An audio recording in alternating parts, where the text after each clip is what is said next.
Welcome to the Morningstar Series 3 Stock Picks. I'm Holly Black. With me is Rachel Winter. She's Investment Director at Killik & Co. Hello. Hello. Hi, Holly. So you've got 3 defence stocks for us, quite topical. Where would you like to start? Yeah, so we're looking at the situation in Iran. Clearly there is quite a lot of concern here, so we thought it's quite a relevant time to be looking at these defence stocks. So the first one is a US company called Northrop Grumman.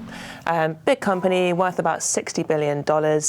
They're involved in all aspects of defence. They're what we call a pure play defence company, so basically they don't do anything else other than defence.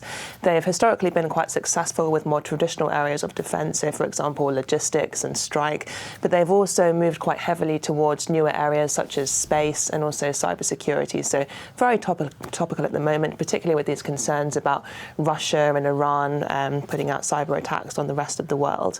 At the moment, about 85% of the company's revenue comes from the US government, so that's a very high number indeed. But I think it's quite reassuring at a time when we know the US wants to be spending more on defence. Do you find a lot of people have problems ethically with investing in defence stocks, but then also, like you say, they're investing in space exploration and cybersecurity, and arguably they're not quite so ethically grey areas? That's true. I think a lot of clients, when we ask about ethical concerns, they do particularly mention defence stocks. And you're right in saying that tends to apply more to the traditional areas such as strike. I think some people still do have concerns about cybersecurity or cyber defence or cyber attacks perhaps, but we're simply looking here at areas of the market that we think will perform well over the next few months, and I think it's up to individual clients whether or not they want to have exposure to those. Okay, what's stock number 2? Stock number 2 is Airbus, so quite a well-known airplane manufacturing company. They're more well-known for commercial aircraft, but about a quarter of the company's revenue comes from defence and also helicopters. The company is particularly exposed to helicopters. It owns about 50% of the market share for helicopters. They're particularly exposed to Europe, and I think that's quite a good thing at the moment because the US has been quite critical of European NATO companies, or countries rather, for not spending enough on defence. So any allies of NATO are supposed to be spending 2% of their gross domestic product on defence. At the moment, the US spends about 3.5%, but a lot of the major European countries, so Germany, France, Spain, they're spending much less than 2%. And I think the US will start to put some pressure on for those countries to spend more, and that's got to be good for European defence companies such as Airbus.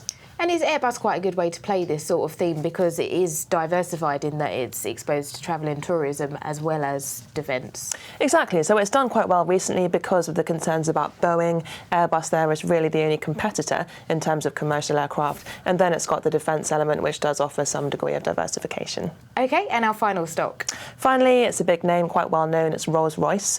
So as with Airbus, Rolls-Royce is probably more well known for its exposure to commercial aircraft, but it is still very successful in the military and defence space. So about 20% of revenue comes from defence, particularly exposed to military transport, logistics, and they're also working quite closely with the Navy. So a lot of the nuclear submarines, so the nuclear reactors in those submarines, are serviced over the long term by Rolls-Royce. So quite a long-term constant revenue stream there for Rolls-Royce. About 20% of the company's revenue is allocated to defence, and of that defence revenue, about half comes from the US, and then the rest is divided quite equally between the UK and the rest of the world. So quite diverse there geographically. And again, I think this company stands to benefit if allies of NATO do start to spend more on defence. So the reason we're talking about these is because there are these tensions between the US and Iran building. But something we quite often say is that people should think about the long term and try not to get bogged down in short-term politics and noise. But is situations like this slightly different?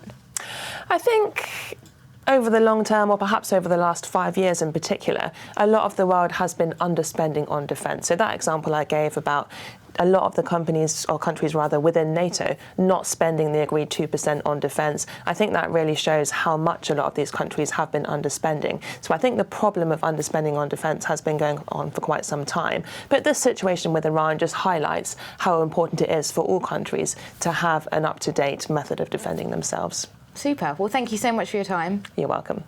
And thanks for joining us.